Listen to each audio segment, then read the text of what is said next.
সম্মানিত সুধী, আসসালামু আলাইকুম।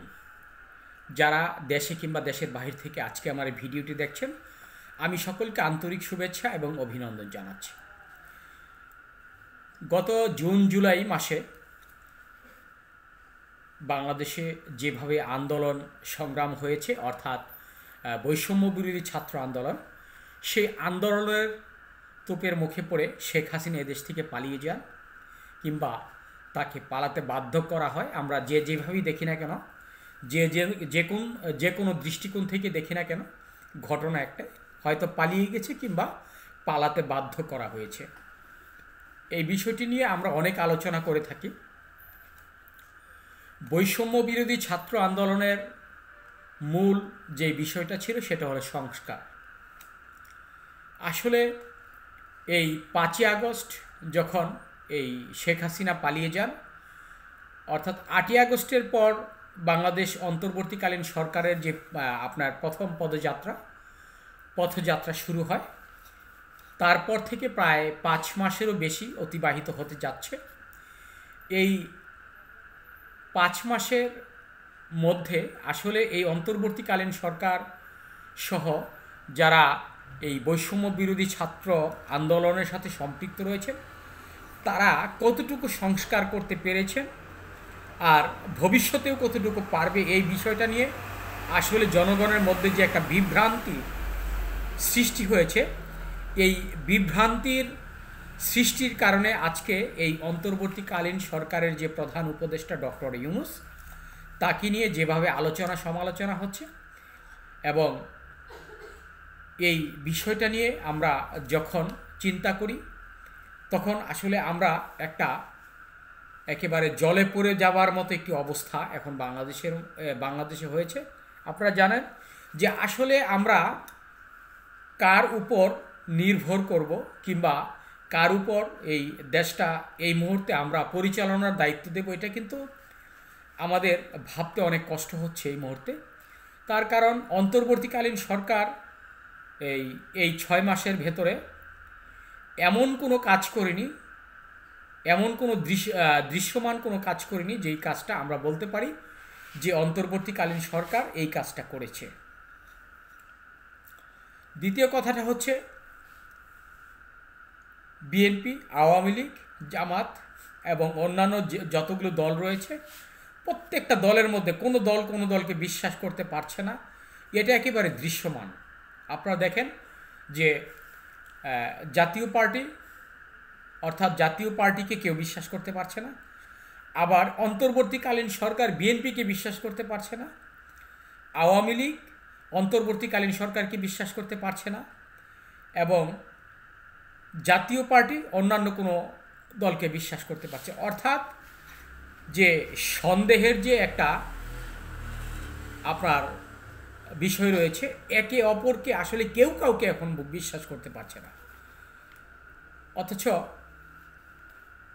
আমাদের মধ্যে যেই ধারণাটা ছিল গত 5ই আগস্টের পর, যে আমরা সঠিক একটি রাজনীতি আমরা পাব এবং এদেশকে কাউকে না কাউকে আমাদেরকে বিশ্বাস করে তাদের আপনার একটা আদর্শকে লালন করে আমরা হয়তো এগিয়ে যেতে পারবো ভবিষ্যতে। কিন্তু সে গুড়ে হয়তো আমাদের বালি হচ্ছে। তার কারণ আপনারা জানেন যে এই অন্তর্বর্তীকালীন সরকার এবং আওয়ামী লীগ, বিএনপি, জামাত, এই 4টি দল কেউ কাউকে এই মুহূর্তে বিশ্বাস করতে পারছে না। একটু পূর্বে আমি একজন রাজনৈতিক বিশ্লেষক জনাব মঞ্জুরুল আলম পান্না সাহেবের একটি কথা শুনছিলাম। তার কথাগুলো আমার কাছে প্রথমে নেতিবাচক মনে হলেও পরবর্তীতে আমি যখন এই বিষয়টা নিয়ে বেশ গবেষণা করলাম প্রায় 10-15 মিনিট, তখন বুঝতে পারলাম তার আলোচনাগুলো মোটেও নেতিবাচক নয়, একটা ইতিবাচক ধারণা আমাদেরকে দিয়েছে। তিনি বলেছেন যে, মানে তার কথাটা আমি বলছি, তিনি বলেছেন, আমি এই ডক্টর মোহাম্মদ ইউনূস এবং শেখ হাসিনার তুলনামূলকভাবে একটি জনমত যাচাই করেছিলাম। এর মধ্যে 22,000 ভোট পড়েছে ওই জনমত জরিপে। এর মধ্যে ডক্টর ইউনূস পেয়েছেন মাত্র ৬,০০০ ভোট, আর শেখ হাসিনা ৭৪% ভোট পেয়েছে, অর্থাৎ ১৬,০০০ ভোট পেয়েছে শেখ হাসিনা। আসলে কেন? এই বিষয়টা কিন্তু আমাদেরকে এখন চিন্তা করতে হবে।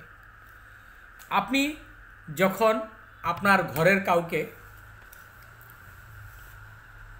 বিশ্বাস করতে পারবেন না, তখন হয়তোবা আপনার ঘরের যে বারবার আপনার পকেট মারছে, যে যাকে দিয়ে আপনি বাজার করাচ্ছেন, হাট করাচ্ছেন, বিভিন্ন কাজে লাগাচ্ছেন, তাকে আপনাকে বিশ্বাস করতে হচ্ছে। তার কারণ একটাই, যে আপনি আপনার সন্তানটাকেও তখন বিশ্বাস করতে পারবেন না।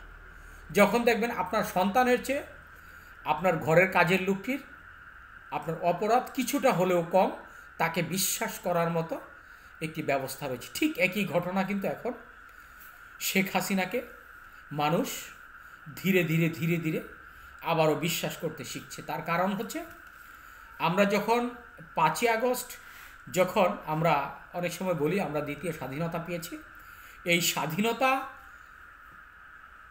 পাওয়ার যে মূল মন্ত্রটা, আসলে কবি বলেছিলেন, স্বাধীনতার চেয়ে স্বাধীনতা রক্ষা করাটা কঠিন। অর্থাৎ আপনি স্বাধীনতা পেয়েছেন, দেশ স্বাধীন হয়েছে, কিন্তু আপনাকে স্বাধীনতাটা রক্ষা করতে হবে।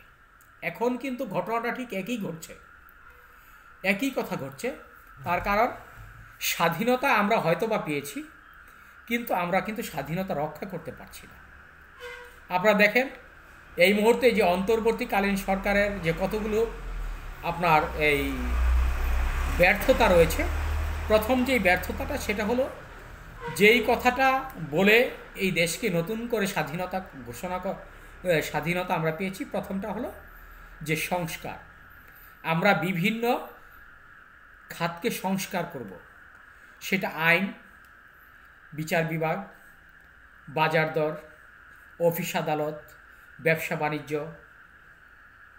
স্কুল কলেজ, মাদ্রাসা, এমনকি আমার ঘরটাকেও আমাকে সংস্কার করতে হবে।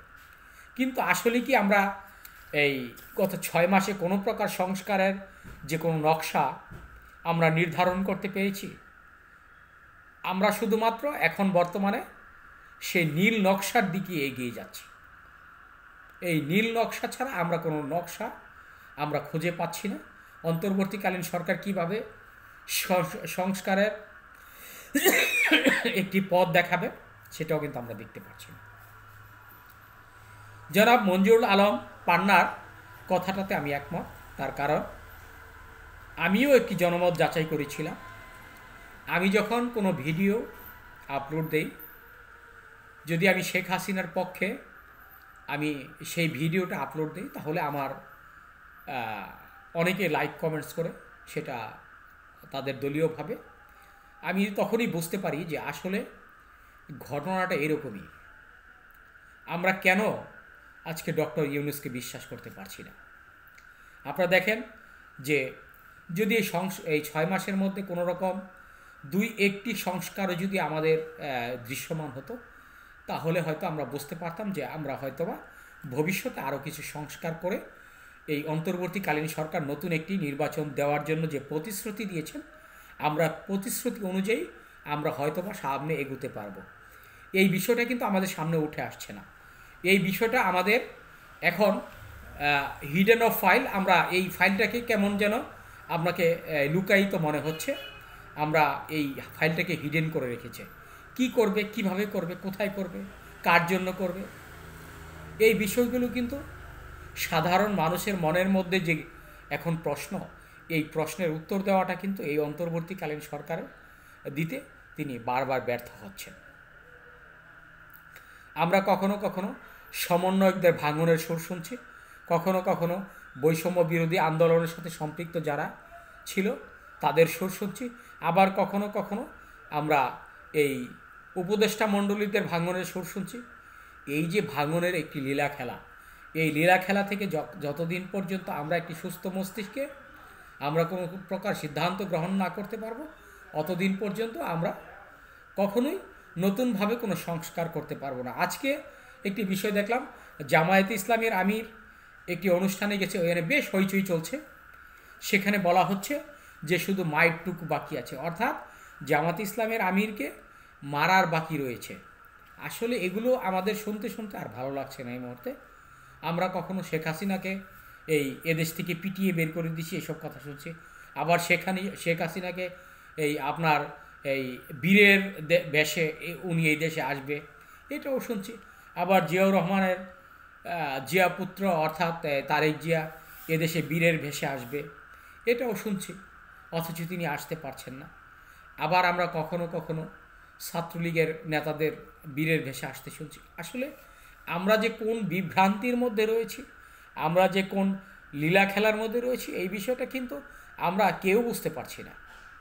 আসলে আমরা একটা সুস্থ নির্বাচন চাই, এবং যদি সংস্কার করা হয় তাদের সংস্কার করে যাতে সুস্থ একটি আপনার গণতান্ত্রিকভাবে একটি সুস্থভাবে নির্বাচন দেওয়া হোক। এই নির্বাচনের মাধ্যমে যেই আসো তাদেরকে আমরা ক্ষমতায় দেখতে চাই। আমরা মনে করি যে এখন বর্তমানে যারা রাজনীতিতে সক্রিয় রয়েছে, যেমন বিএনপি, জামায়াত ইসলামী বাংলাদেশ, যদিও একেবারে নিষ্ক্রিয় হয়ে পড়েছে আওয়ামী লীগের নেতাকর্মীরা, কিন্তু এখনও যদি যেভাবে বাংলাদেশ ছাত্রলীগ যেভাবে আন্দোলন সংগ্রাম চালিয়ে যাচ্ছে, এভাবে যদি চলতে থাকে, তাহলে আমার মনে হচ্ছে যে ভবিষ্যতে এই আওয়ামী লীগকে কেউ যে দাবিয়ে রাখবে এটা আমি দেখতে পারছি না। কারণ আপনারা দেখেছেন, আমি একটু আগে কথাটা বলেছি যে জনাব মঞ্জুরুল আলম পান্না বলেছেন যে এখনও বাংলাদেশের মানুষ এই শেখ হাসিনাকে ৭৪% ভোটে তাদেরকে এগিয়ে নিয়ে যাচ্ছে। আমার ঠিক তাই মনে হচ্ছে। তারপরও আমি এর পূর্বে ছেড়ে যাওয়ার আগে একটি কথা বলবো। শেখ হাসিনা গত তিনটি নির্বাচন করেছেন বিএনপি ছাড়া। এই বিএনপি ছাড়া নির্বাচন করার ফল যে কতটা খারাপ হয়েছে আওয়ামী লীগের, সেটা হয়তো তিনি মনে মনে বুঝতে পারছেন, যদিও প্রকাশ করতে চাচ্ছেন না। আসলে আওয়ামী লীগ একজন আত্মপ্রবঞ্চক নেতিবাচক রাজনীতিতে বিশ্বাসী।